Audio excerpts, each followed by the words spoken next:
या शनीश्वराच्या पावन नगरीमध्ये होत असलेल्या या जिल्हा परिषद आणि पंचायत समितीच्या होऊ घातलेल्या निवडणुकी संदर्भात आजच्या या जाहीर सभेचे प्रमुख पाहुणे, ज्यांनी स्वतःच्या कर्तृत्वावर राज्यात नव्हे देशात नव्हे तर या पूर्ण जगामध्ये कोविड योद्धा म्हणून ज्यांनी काम केलं ते माझे मार्गदर्शक, माझे बंधू मित्र आदरणीय डॉक्टर निलेशजी लंके साहेब, त्याचबरोबर त्यांच्या समवेत आलेले आपला मावळाचे राज्याचे अध्यक्ष रामेश्वरजी निमसे साहेब, ज्यांनी आता स्वतःच्या हिमतीवरती अहिल्यानगर मध्ये 3 नगरसेवक त्या ठिकाणी निवडून आले, ते आमचे मित्र अल्ताफजी शेख, त्यानंतर दुसरे आमचे मित्र योगीराजजी गाडे, नूतन नगरसेवक अहिल्यानगर. आणि मला वाटतं की या ठिकाणी माझ्यासाठी एक आनंदाची गोष्ट आहे.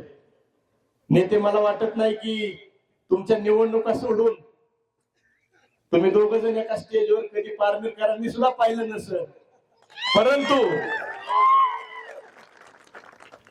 माझा विजय होईल किंवा पराभव होईल, पण आज तुम्ही एक सर्वसामान्य कुटुंबातील कार्यकर्त्यासाठी, एका लहान भावासाठी आपण दोघही या ठिकाणी माझ्या प्रचारासाठी जोडीने आलात, त्याबद्दल मी माझ्या पूर्ण मतदारसंघाच्या वतीने या ठिकाणी आपला आभार मानतो. बऱ्याच जणांना माहित नसेल, राणी संतोष वारे यांच्या शेजारी राणी निलेश लंके बसलेले आहेत. म्हणजे तुम्ही म्हणता दोघं आले म्हणजे नेमकं कोण, तर त्या लंके साहेबांचा मिसेस आहे.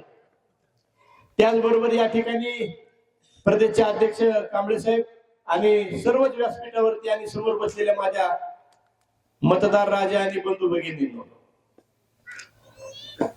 या ठिकाणी निवडणूक होत असताना विकासावरती निवडणूक होत नाहीये मित्रांनो. कुठेतरी सर्वसामान्य कुटुंबातील एक कार्यकर्ता त्या ठिकाणी पुढे जातोय म्हणून प्रस्थापित या ठिकाणी वेगवेगळ्या पद्धतीने एकत्र येण्याचं काम करतायत. संपूर्ण तालुक्यात नव्हे तर जिल्ह्यामध्ये एकच चर्चा आहे की ज्यांचं जे एकमेकाचं तोंड बघत नव्हते ते आज एकमेकाच्या मांडीला मांडी लावून त्या ठिकाणी बसतायत. त्याचं कारण असे की संतोष वारेची बायको निवडून आली नाही पाहिजे का, तर तो 365-24 तास जे काम करतो ते आपल्याला काम करता येणार नाही, ह्याची फक्त भीती यांनी मनात घेतली. म्हणून हे सगळे एका बाजूला आलेत आणि तुमच्यासारख्या सर्वसामान्य कार्यकर्ता म्हणून मी त्या ठिकाणी, तुम्ही माझ्या मानवमान टाकली आणि मी आपल्या जनतेतली उमेदवारी म्हणून त्या ठिकाणी उभा राहिलो. लंके साहेब, मला भरपूर त्या ठिकाणी ऑफर आल्या, तुझी ग्रामपंचायत बिनविरोध घेतो, तुला इकडच घेतो, तुझं काय असेल ते. अरे मला काय, मी आलतो येताना काय होतो, मी शिटवात होतो नेते. मारुती व्हॅन होती माझ्याकडे, एक ओमिनी, सगळे साक्षीदार आहेत. शेनेची शपथ घेऊन सांगतो, जर यात एक शब्द जर खोटा असेल तर मला या ठिकाणी सांगायचंय की आज ही निवडणूक विकासाच्या मुद्द्यावर झाली पाहिजे. या शनीश्वर महाराजाला साक्षी ठेवून या ठिकाणी या पोत्र ग्रामस्थांना सांगतो, बरेच ग्रामस्थ त्या ठिकाणी भीतीपोटी या ठिकाणी आले नाहीयेत. काही मंडळी त्या ठिकाणी घरात बसून ही सभा ऐकत असतील, काही मंडळी या ठिकाणी माझ्या पत्रकार मित्रांच्या माध्यमातून लाईव्ह त्या ठिकाणी सभा ऐकत असतील. पण मला या ठिकाणी त्यांना एक सांगायचंय, पोत्र ग्रामस्थांना आवर्जून आणि या पंचक्रोशीतील सर्व शेतकरी आणि माझ्या मतदार राजाला, अहो ज्या वेळेस बायको सुद्धा नवऱ्याला पाण्याचा ग्लास देत नव्हती, पोरग आईला हाताला हात देत नव्हता, त्यावेळेस ज्या वेळेस तुमच्यावर वेळ आली होती त्यावेळेस हे घरात होते, आणि निलेश लंके साहेबांनी माझ्यासारख्या एका छोट्याशा कार्यकर्त्यावरती विश्वास टाकला आणि या पोत्रे नगरीमध्ये कोविड सेंटर उभा केलं. आज हजारो लोक त्या ठिकाणी जर जिवंत असतील तर त्याचं एकमेव फक्त जर उपकार कोणाचे असतील तर ते निलेश लंके साहेबांचे आहेत का, तर त्यांनी मला त्या ठिकाणी एक कोविड सेंटर उभा करून दिलं म्हणून मी या पोत्रे आणि या पंचक्रोशीतील त्या गोरगरीब जनतेची सेवा करायला त्या ठिकाणी मिळाली. साहेब त्या ठिकाणी माझे वडील वारले. मी हॉस्पिटल मध्ये जायच्या अगोदर निलेश लंके साहेब त्या ठिकाणी नगरला पोहोचले. साहेब मी माझ्या वडिलांचा पण विचार त्या ठिकाणी केला नाही, कारण मला नेते लंके साहेबांचं मी कधी कधी मार्गदर्शन घेतलंय.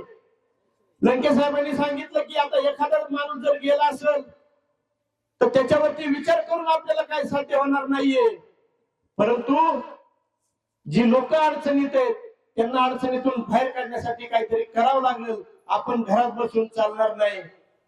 या शनीश्वर महाराजाची शपथ घेऊन सांगतो, वडिलांचा दुसरा त्या दिवशी सावडायचा विधी झाल्यानंतर मी ह्या कोविड सेंटर मध्ये होतो. कारण का तर वडील गेले होते, परंतु त्या ठिकाणी 400-500 जे कोरोना काळातले जे पेशंट होते, जे माझे जीवाभावाची माणसं त्या ठिकाणी माझ्या विश्वासावर आली होती, त्या माणसाला आधार देण्यासाठी मी त्या ठिकाणी आलो होतो. मला या पोत्रे ग्रामस्थांना हात जोडून विनंती करायची, त्यावर तुमच्या गावामध्ये ज्या वेळेस ते समोरचे उमेदवार मत मागायला येतात त्यावेळेस तुमचं काम होतं की ज्या वेळेस आमच्या घशाला कोरड पडली होती त्यावेळेस तुमच्या दारात 4-4 टँकर उभा होते. गाव एक पोत्रेच्या ग्रामस्थांसाठी तुम्ही टँकर देऊ शकला नाही. ह्या पट्ट्या असा छातीत ठोकपणे सांगतो की 2.5-3 महिने स्वतःच्या खर्चाने त्या ठिकाणी पाणी देण्याचं काम केलंय. मित्रांनो, एखादी गोष्ट केल्यानंतर ती काढायची नसती, परंतु आज माझ्यावरती वेळ आली म्हणून मी माफी मागतो पोत्रे ग्रामस्थांची की माझ्यावर आज वेळ आली म्हणून मला ही बोलून दाखवण्याची वेळ आली. समोरच्या उमेदवारांनी बिस्किटचा पुढा जरी दिला असला तरी मी उद्याच येतो आणि त्यांच्या स्टेजवरती मी त्यांना जाहीर पाठिंबा देतो. ज्या वेळेस अण्णाभाऊ साठे जयंती असेल, आंबेडकर जयंती असेल, छत्रपती शिवाजी महाराजांची जयंती असेल, महात्मा ज्योतिबा फुलेंची जयंती असेल, अहिल्याबाई होळकरांची जयंती असेल, तुम्ही हक्काने त्या ठिकाणी माझा मान सन्मान करतात, माझ्याकडे येतात. त्या प्रत्येक कार्यक्रमात प्रत्येक सुखदुःखात मी त्या ठिकाणी तुमचा सामील असतो. परंतु ही नेते मंडळी फक्त आणि फक्त मत मागायसाठी येतात. हात जोडून पाया पडून अजून एकदा मी विनंती करतो या पोत्रे ग्रामस्थांना, जे जे प्रसंग तुमच्यावर आले, ज्या ज्या प्रसंगात तुमच्या वेळेस जे धावून आला त्यालाच मत द्या. मला तुम्हाला जर वाटत असेल की संतोष वारे चुकीचा आहे, मला पण मत देऊ नका, परंतु जो काम करतोय ज्याचं काम चांगलंय त्याला तुम्ही त्या ठिकाणी मत द्या आणि तुमची राहिलेली पुढची सेवा करण्यासाठी त्या ठिकाणी संधी द्या. मला एवढंच या ठिकाणी सांगायचंय, अहो भारत देश स्वतंत्र होऊन आज किती वर्ष झालं? कुणाची दादागिरी, कुणाच्या गुलामगिरीत राहता तुम्ही? रात्रंदिवस तुम्ही कष्ट करता. माझी माय माऊली सकाळी उठते आणि 500 रुपये रोजाने कामाला जाते. माझा वडीलधारी असेल, माझा मित्र असेल, माझा एखादा धाकटा लहान भाऊ असेल, मोठा भाऊ असेल, ज्या वेळेस तुम्ही भाकरीचं पेंट बांधता आणि कुणाच्या तरी रानात बांधायला कामाला जाता त्यावेळेस तुमची चूल पिटती. मित्रांनो, तुम्ही ही विसरू नका. ही लोक फक्त आता मतापुरती तुमच्यापाशी येणार आहेत. 10 तारखेला जर तुम्हाला ह्यातला उमेदवार समोरचा जर कोण दिसला तर मी बी तुमच्या दारात परत मत मागायला येणार नाही. मी मत ह्यासाठी मागतोय की तुमची सेवा करायसाठी मला त्या ठिकाणी त्या सभागृहात पाठवायचंय.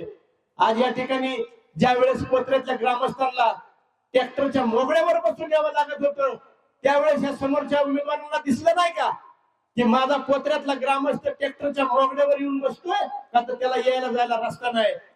त्या ठिकाणी प्राधान्याने मुरुमाचे रस्ते त्या ठिकाणी आपण देण्याचं काम केलं. अहो प्रत्येक कुठली गोष्ट असू द्या, माझ्या माय माऊलीचं डोल असेल, त्या ठिकाणी संजय गांधी निराधारचं काम असेल, एखाद्याचं रेशन कार्डचं काम असेल, त्या ठिकाणी मी ते करायचं काम करतोय. आज या ठिकाणी आवर्जून सांगतो, मला कोणावरती टीका करायची नाही, कोण काय करते ह्या दिवशी मला घेणं देणं नाही. परंतु आज शनीश्वर महाराजाच्या साक्षीने एवढं सांगतो, आज जे काय कामकाज मी करतोय ते माझ्या समोर एक आदर्श आहे. ते या ठिकाणी गोरगरीब कुटुंबातून या जनतेची सेवा करतायत. नेते मी तुमचं बघून त्या ठिकाणी कोविड सेंटर काढलं, तुमचंच बघून त्या ठिकाणी मी या गोरगरीब कुटुंबाला या जिल्हा परिषद गटामध्ये कमीत कमी 3000 लोकांना आपण किराणा किट देण्याचं कोविडच्या काळामध्ये काम केलं. त्याचबरोबर आपल्या शेजारचे लोकप्रिय आमदार आदरणीय रोहितदादा पवार यांनी टँकरच्या माध्यमातून त्या ठिकाणी लोकांची ताण भागवली. त्यांचाही त्या ठिकाणी मी डोळ्यासमोर आदर्श ठेवला की ही मंडळी ज्या ठिकाणी सामाजिक काम करतायत त्यावेळेस मी कुठेतरी समाजाचं देणं लागतं म्हणून मी त्या ठिकाणी सामाजिक कामाचा वसा हाती घेतला. आज एवढा मोठा महापूर आला साहेब, महापूर आल्यानंतर मी माझ्या स्वतःच्या जीवाची पण पर्वा केली नाही, का तर त्या ठिकाणी माणसं जगली पाहिजे. अहो कुठे गेली होती तालुक्यातली नेते मंडळी, ज्यावेळेस माझी बोट अडकली त्यावेळेस मी निलेश लंके साहेबांना फोन करायची मला वेळ आली की साहेब मी पाण्यात अडकलो, माझी बोट त्या ठिकाणी आहे पण प्रशासनाची काय हालचाल दिसत नाहीये. परंतु माझ्या आई बापाची आणि माझ्या दोन्ही पोराची शपथ घेऊन सांगतो, त्या बोटीमध्ये 4 माणसं होती. त्या माणसाला सांगितलं की मी गेलो तरी चालेल पण तुम्हाला त्या ठिकाणी काय होऊ देणार नाही असा आधार दिला आणि त्या बोटीतल्या एकाही माणसाला जीवितापासून हानी होऊ दिली नाही. आज या ठिकाणी समोरच्या व्यक्तींना विकासावर काही बोलणार नाही. ह्याला निवडणूक आली की मागेचं तळ्याचं पाणी दिसतं, रेटेवाडी उषा सिंचन दिसती. अहो 12 महिने 18 काळ सगळं तुमच्या पशीच होतं, त्यावेळेस का नाही तुम्ही केलं? आम्ही का तुमचे हात धरले होते का? म्हणून या अजून एक सांगतो पत्रकार मित्रांना, ही जी जनता आहे हा मतदार राज्य आहे आणि हे आता उद्या विरोधक टीका अशी पण करणार आहेत की सगळे आलेले नगरचे होते. आई बापाच्या इमानदारीने सांगा वर हात करून ह्यातलं नगर मध्ये कोण आहे का? करा सगळेजण हात वर, ह्यातलं नगर मध्ये कोण आहे का? जर नसलं, जर असलं तर हात खाली करा, नसलं तर हात वर करा. करा सगळेजण हात वर जी नाहीत ती. हे का मला दाखवायचे की उद्या नेते या ठिकाणी अशी टीका केली जाणार आहे की सगळी बाहेरची चालली होती. अहो ती सवय आम्हाला नाही. आमचं काय सकाळ कामाला गेलो तर संध्याकाळी आमची चूल पेटती. तुमच्याकडे कसं आहे सगळं वरणच गाबाळ येते. लक्ष्मी दर्शन पण होणार आहे. कुणाला सोडू नका, कारण कुणाचं काय कष्टाचं नाहीये, सगळं फुकटच आहे. पण मत मात्र वायाला जाऊ देऊ नका एवढी त्या ठिकाणी हात जोडून विनंती करतो. पुनश्च एकदा हात जोडतो, पोत्रे ग्रामस्थांना विनंती करतो, तुमच्या पुढे नतमस्तक होतो. तुमचं अनमोल मत हे वायाला जाऊ देऊ नका. तुमच्यासाठी रात्री अपरात्री ज्यांनी तुमची सेवा केली, तुमच्या प्रसंगाला धावलाय, त्या ठिकाणी तुतारी समोरील बटन दाबून या 3 उमेदवारांना आपण प्रचंड बहुमताने विजयी करा. मी या ठिकाणी 2 मिनिटात फक्त मी उमेदवारांना त्यांची ओळख करून देतो. त्यांनी उभा राहून हात जोडावेत अशी त्या 3 उमेदवारांना विनंती करतो. आपल्या ज्या गावचा सुपुत्र बिचारा कधी मेडिकल मध्ये असतो, कधी मोबाईलच्या शॉपिंग मध्ये असतो, पण पक्षाचा एकनिष्ठ म्हणून त्या ठिकाणी शिवाजी जाधव म्हणून आज या ठिकाणी पंचायत समितीचा उमेदवार आहे. त्याच्यानंतर माझ्या दीपालीताई कांबळे ह्या उमेदवार आहेत. त्यांचे पती पक्षाचे एकनिष्ठ आहेत. तो पण बिचारा कुठेतरी प्लंबिंगच्या दिवसभर काम करतो. अशा माणसाला मी ह्या पक्षाच्या माध्यमातून संधी दिलेली आहे. आणि लग्नात बी नाव घेतलं होतं पण अजून एकदा घेतो. आताच्या जिल्हा परिषदच्या उमेदवार आहेत त्या राणी संतोष वारे, त्यांना मी विनंती करतो की हात जोडून यांना मत मागा. आपण सगळी पार्श्वभूमी या ठिकाणी सांगितलेली आहे. परत एकदा हात जोडतो, पाया पडतो. आपण 7 तारखेला तुतारी या चिन्हासमोरील बटन दाबून प्रचंड बहुमताने विजय करता येईल एवढंच या ठिकाणी व्यक्त करतो आणि थांबतो. जय हिंद, जय महाराष्ट्र, जय राष्ट्रवादी. आणि पुनश्च एकदा 2 मिनिटात आपण सगळेजण या ठिकाणी आला, सगळ्यांचेच मी या ठिकाणी मनापासून आभार मानतो. संतोष